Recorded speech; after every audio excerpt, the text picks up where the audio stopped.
இனிமே கண்ணை மூடிட்டு கடலை எண்ணெய் வாங்கலாம். ஏன்னா மந்த்ரா கடலை எண்ணெய் இதயத்தின் தயாரிப்பு. வறுக்க பொரிக்க ஏன் எல்லா சமையலுக்கும் மந்த்ரா தான். மந்த்ரா கடலை எண்ணெய், அபார ருசி, ஆரோக்கியமான உடல் நலம். வணக்கம். செய்தி சுருக்கம். ஈரானுக்கு பலத்த அடிவிழ காரணம் இதுதான். சீனாவின் ஏர் டிஃபென்ஸ் சிஸ்டம் ஃபெயிலியர்.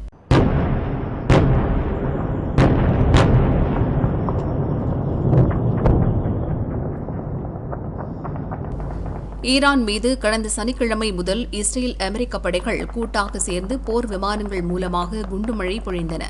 குறிப்பாக டெஹ்ரானுக்குள் நுழைந்து ஈரான் உச்சத்தலைவர் கமீனியின் மாளிகை மற்றும் நாட்டின் உயரதிகாரிகளின் வீடுகள், அலுவலகங்கள் மீது சரமாரியாக குண்டு வீசின.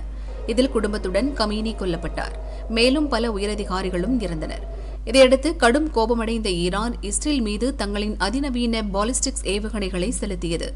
ஆனால் இஸ்ரேல் தங்களிடம் இருக்கும் அயன் டோம், டேவிஸ் லிங் போன்ற பல்லடுக்கு வான் பாதுகாப்புகளை பயன்படுத்தி ஈரான் ஏவிய பெரும்பாலான ஏவுகணைகளை இடைமறித்து சுட்டு வீழ்த்தியது. போர் உருவானால் எதிரி நாட்டை தாக்குவது மட்டுமல்ல, எதிரியின் தாக்குதலிலிருந்து தன்னை பாதுகாப்பதும் அவசியம். அந்த வகையில் இஸ்ரேலின் ஏர் டிஃபென்ஸ் சிஸ்டம் சிறப்பாக வேலை செய்தது. ஈரான் 2006ஆம் ஆண்டு சீனாவில் தயாரிக்கப்பட்ட HQ-9B ஏர் டிஃபென்ஸ் சிஸ்டம் வைத்துள்ளது. இந்த ஏர் டிஃபென்ஸ் சிஸ்டம் 300 கிலோமீட்டர் வரை தாக்கும் திறன் மற்றும் 50 கிலோமீட்டர் உயரம் வரை இலக்குகளை இடைமறித்து தாக்கும் என சீனாவால் சொல்லப்படுகிறது. ஆனால் இவற்றால் இஸ்ரேல் மற்றும் அமெரிக்காவின் போர் விமானங்கள் ஈரானுக்குள் புகுந்து ருத்ரதாண்டவம் ஆடிய போது அவற்றை சுட்டு வீழ்த்த முடியவில்லை. இதனால் தான் ஈரானுக்கு பாதிப்பு அதிகம். இந்த HQ-9B வகை ஏர் டிஃபென்ஸ் சிஸ்டம் தான் நமது அண்டை நாடான பாகிஸ்தானிடமும் உள்ளது. கடந்த ஆண்டு நடந்த ஆபரேஷன் சிந்தூரின் போது இந்தியா பாகிஸ்தானுக்குள் நுழைந்து துல்லிய தாக்குதல் நடத்தியது. அப்போது பாகிஸ்தான் பெரிதும் நம்பியிருந்த இந்த ஏர் டிஃபென்ஸ் சிஸ்டத்தால் நமது போர் விமானங்களை தொடக்கூட முடியவில்லை. இதன் காரணமாக சீனாவின் HQ-9B ஏர் டிஃபென்ஸ் சிஸ்டத்தின் திறன் குறித்து சர்வதேச ராணுவ வட்டாரங்களில் கேள்விகள் எழுந்துள்ளன. லெபனானில் இஸ்ரேல் தாக்குதல், 30 பேர் மரணம், பலர் படுகாயம்.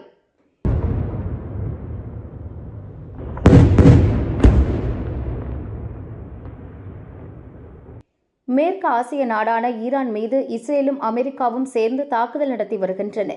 இதில் ஈரான் உச்ச தலைவர் கமேனி, ராணுவ அமைச்சர் உட்பட பல தலைவர்கள், பல ராணுவ அதிகாரிகள் உயிரிழந்தனர். இந்த தாக்குதலுக்கு பதிலடியாக இஸ்ரேல் மீது ஈரானும் தாக்குதல் நடத்தி வருகிறது. மேற்காசிய நாடுகளில் உள்ள அமெரிக்க படைதளங்களை குறிவைத்து ஈரான் தாக்கி வருகிறது. இதனால் மேற்காசியாவில் பதற்ற நிலை நீடிக்கிறது. இந்நிலையில் ஈரானுடன் சேர்ந்து லெபனான் நாட்டில் உள்ள ஹிஸ்புல்லா என்ற பயங்கரவாத அமைப்பும் இஸ்ரேல் மீது தாக்குதல் நடத்துகிறது. இதற்கு பதிலடியாக லெபனான் தலைநகர் பெய்ரூட்டின் தெற்கு புறநகர் பகுதிகளில் இஸ்ரேல் பாதுகாப்பு படையினர் இன்று தாக்குதல் நடத்தினர். இதில் லெபனான் தரப்பில் 30 பேர் உயிரிழந்தனர், பலர் படுகாயமடைந்தனர்.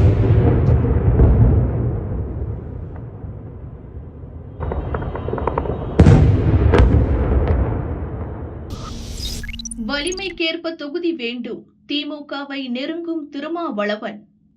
2026 சட்டசபை தேர்தலையொட்டி திமுகவுடன் அதன் கூட்டணி கட்சிகள் தொகுதி பங்கீடு குறித்து பேச்சு நடத்தி வருகின்றன. காங்கிரஸ், கம்யூனிஸ்டுகள், மதிமுக, மனிதநேய மக்கள் கட்சி, இந்திய யூனியன் முஸ்லீம் லீக் முதலான கூட்டணி கட்சிகளின் வரிசையில் இன்று விடுதலை சிறுத்தைகள் கட்சி தொகுதி பங்கீடு பற்றி திமுக தொகுதி பங்கீட்டு குழுவுடன் பேச்சு நடத்தியது. விசிக சார்பில் அதன் தலைவர் திருமாவளவன், பொதுச் செயலாளர் ரவிக்குமார் உள்ளிட்டோர் பங்கேற்றனர்.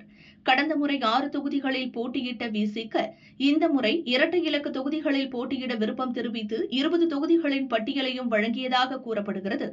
அத்துடன் புதுச்சேரியில் 3 தொகுதிகளில் போட்டியிடவும் விருப்பம் தெரிவித்துள்ளது. பேச்சுவார்த்தைக்கு பின் திருமாவளவன் கூறுகையில், பேச்சு சுமூகமாக நடந்திருக்கிறது. நாங்கள் பேரம் பேசும் கட்சி இல்லை, எங்களின் வலிமைக்கு ஏற்ப தொகுதிகள் வேண்டும் என்றார். எங்கள் கருத்துக்களை பகிர்ந்து கொண்டோம். நாங்கள் திமுகவோடு ஒரு பேரம் பேசுகிற கட்சியாக இல்லை. திமுக தலைமையிலான கூட்டணியை வெற்றி பெறச் செய்ய வேண்டும். அது தமிழ்நாட்டுக்கான வெற்றி, தமிழக மக்களுக்கான வெற்றி, சமூக நீதி அரசியலுக்கான வெற்றி என்கிற அந்த புரிதலோடு எங்களுக்கான அதிகார பகிர்வு குறித்து எங்கள் கருத்துக்களை மனம் திறந்து பகிர்ந்து கொண்டோம். திமுக தரப்பில் எங்கள் கருத்துக்களை கேட்டுக்கொண்டார்கள். தலைவரோடு இது குறித்து விவாதித்த பின்னர் உங்களுக்கு மீண்டும் அழைப்பு விடுப்போம் என்று கூறியிருக்கிறார்கள். ராஜ்யசபா பற்றி நாங்கள் பேசலாம். பாண்டிச்சேரியிலும் எங்களுக்கு இடம் வேண்டும் என்று கூறியிருக்கிறோம். ஒரு பொது தொகுதியும் வேண்டும், தனி தொகுதிகளும் வேண்டும் என்ற கோரிக்கையை வைத்திருக்கிறோம். பாண்டிச்சேரி ஒரு பொது தொகுதி உட்பட 2 தனி தொகுதிகள் 3 தொகுதிகள் வேண்டும் என்று கேட்டிருக்கிறோம்.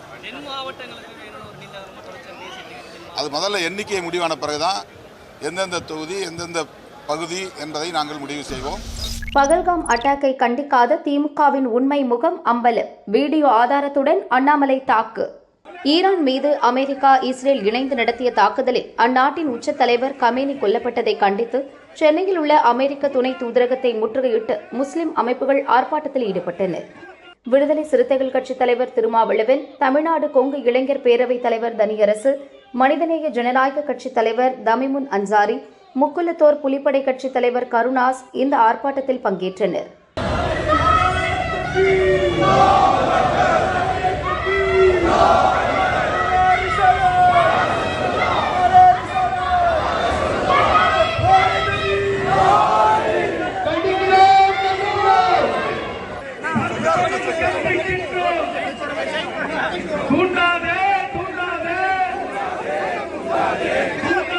இதை கண்டித்து பாஜக முன்னாள் தலைவர் அண்ணாமலை வெளியிட்ட அறிக்கையில் கூறியிருப்பதாவது: பாகிஸ்தான் ஆதரவுடன் பகல்காமில் நடத்தப்பட்ட கோழைத்தனமான பயங்கரவாத தாக்குதலில் அப்பாவி இந்தியர்கள் கொல்லப்பட்ட போது திமுகவும் அதன் கூட்டணி கட்சிகளும் தெருவில் இறங்கி போராடவில்லை.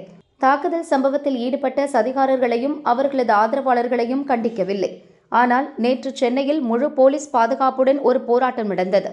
அப்படி ஒரு போலீஸ் பாதுகாப்பு ஆசிரியர்கள், செவிலியர்கள், தூய்மை பணியாளர்கள், அங்கன்வாடி ஊழியர்கள், அரசு ஊழியர்கள் அல்லது பொதுமக்கள் போராடும் போது அரிதாகவே வழங்கப்படும். ஆனால் அவர்கள் எதிர்ப்பு குரல் எழுப்பும் தருணத்தில் மட்டும் போலீசார் சரியாக வந்து கைது செய்து விடுவார்கள். திமுகவை பொறுத்தவரை ஒரு சாரரை திருப்திப்படுத்தும் அரசியலுக்குத்தான் எப்போதும் முக்கியத்துவமும் முதலிடமும் கொடுப்பார்கள் என்பதை நேற்றைய சம்பவம் மீண்டும் வெளிச்சம் போட்டு காட்டியிருக்கிறது என அண்ணாமலை கூறியுள்ளார். +2 தேர்வு துவங்கியது. மாணவர்கள் ஆர்வம். தமிழகத்தில் +2 பொதுத் தேர்வு இன்று துவங்கியது. மாநிலம் முழுவதும் சுமார் 8.27 லட்சம் மாணவர்கள் தேர்வு எழுதினர். இவர்களுக்கு 3412 தேர்வு மையங்கள் அமைக்கப்பட்டன.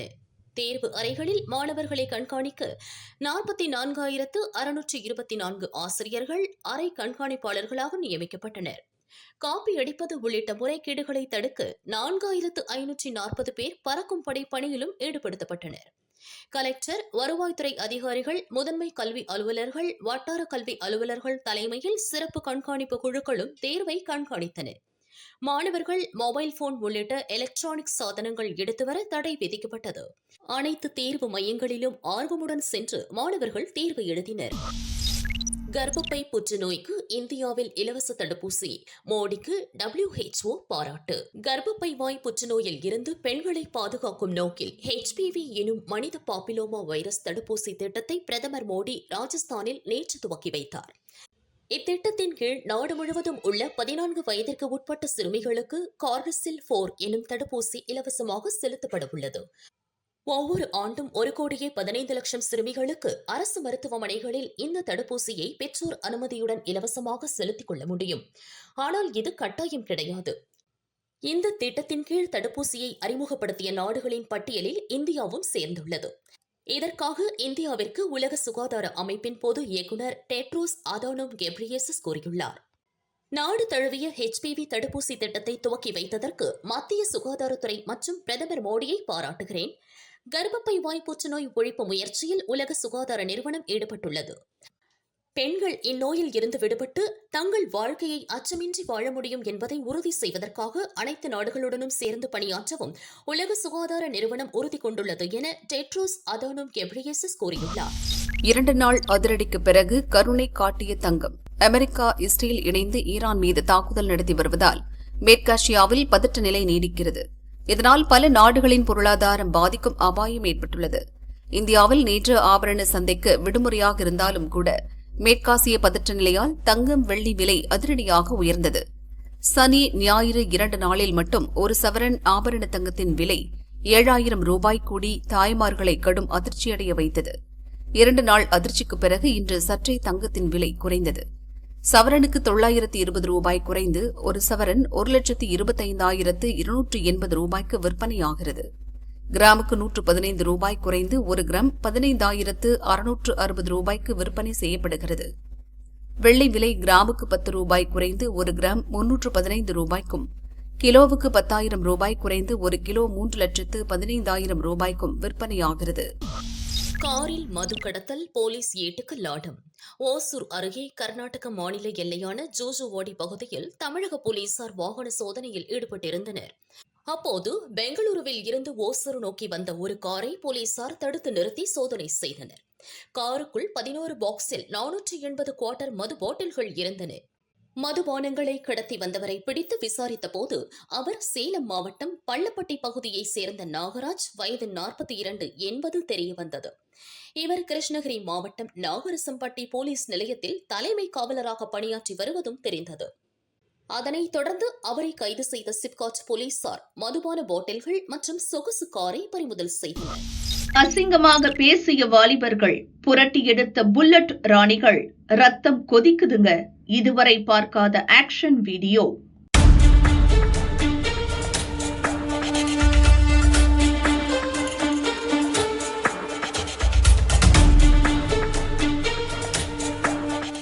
ஆயிரத்து 1982 ஆண்டு கல்லூரியில் படித்த முன்னாள் மாணவர்கள் 46 ஆண்டுகளுக்கு பிறகு சிதம்பரத்தில் சந்தித்தனர். சிதம்பரத்தைச் சேர்ந்த பேராசிரியர் ஒருவரும் இதில் பங்கேற்றார். அவருக்கு துணையாக கெட் டுகெதர் நிகழ்ச்சியில் அவரது மகள் மற்றும் மகளின் தோழி கலந்து கொண்டனர். நிகழ்ச்சி முடிந்ததும் சிதம்பரம் அண்ணாமலை நகரில் உள்ள வீட்டிற்கு 2 இளம் பெண்களும் புல்லட்டில் புறப்பட்டனர். சிதம்பரம் நகரில் உள்ள ஒரு மேம்பாலத்தில் சென்றபோது 2 வாலிபர்கள் 2 வீலரில் உட்கார்ந்து கஞ்சா அடித்துக் கொண்டிருந்தனர். இளம் பெண்களை பார்த்து, ஆம்பளை ஓட்டுற புல்லட்டை நீங்க ஓட்டுறீங்களா என கிண்டல் அடித்து கெட்ட வார்த்தைகளால் திட்டியுள்ளனர். இளம் பெண்களுக்கு வந்தது கோபம். வண்டியை நிறுத்தி எதற்காக எங்களை திட்டுகிறீர்கள் என கேட்டனர். பதில் சொல்லாமல் எஸ்கேப் ஆக முயன்ற வாலிபர்களை இளம் பெண்கள் புல்லட்டில் விரட்டி சென்றனர். கஞ்சா போதையில் இருந்த வாலிபர்கள் பதற்றத்தில் வண்டியை ஓட்டி நடு ரோட்டில் விழுந்து கிடந்தனர். 2 பெண்களும் அவர்களை அடி பின்னி எடுத்தார்கள். கூட்டம் கூடிவிட்டது. என்னாச்சு, ஏன் ஆம்பளை பிள்ளைங்களை அடிக்கிறீங்க என சிலர் கேட்டனர்.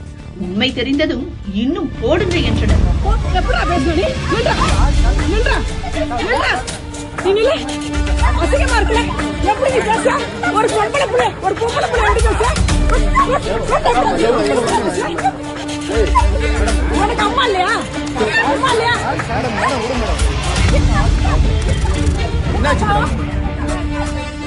இளம் பெண்களின் ஆக்ரோஷ தாக்குதலை தாங்க முடியாமல் 2 போதை வாலிபர்களும் வண்டியை போட்டுவிட்டு தலை தெறிக்க ஓடினார்கள். இந்த சம்பவம் தொடர்பாக வீடியோ ஆதாரங்களுடன் சிதம்பரம் போலீஸ் நிலையத்தில் பெண்கள் புகார் அளித்துள்ளனர். வீடியோ அடிப்படையில் 2 வாலிபர்களையும் போலீசார் தேடி வருகின்றனர். வம்பு செய்யும் ஆண்களிடம் பெண்கள் எப்படி நடந்து கொள்ள வேண்டும் என்பதை இளம் பெண்கள் காட்டும் வீடியோ சமூக வலைதளங்களில் வைரலாக பரவி விவாத பொருளாக மாறி வருகிறது. கும்பகோணத்தில் களை கட்டிய மாசிமக திருவிழா. கும்பகோணத்தில் மாசிமக திருவிழா கடந்த 21ஆம் தேதி துவங்கியது. விழாவின் முக்கிய நிகழ்வான மாசிமக தீர்த்தவாரி களை கட்டியது. அதிகாலை முதலே திரளான பக்தர்கள் மகாமக குளத்தில் புனித நீராடினர். மேலும் தங்களது முன்னோர்களுக்கு திதி கொடுத்தும் வழிபாடு நடத்தினர். மாசி மகத்தை முன்னிட்டு கும்பகோணத்தில் அனைத்து சிவாலயங்களிலும் சிறப்பு அலங்காரம் செய்யப்பட்டு தீபாராதனை காட்டப்பட்டது. மாசிமக தீர்த்தவாரியின் போது கும்பகோணம் நகரில் உள்ள சிவாலயங்களிலிருந்து உற்சவ மூர்த்திகள் மகாமக குளத்தில் எழுந்தருளி அருள்பாலித்தனர்.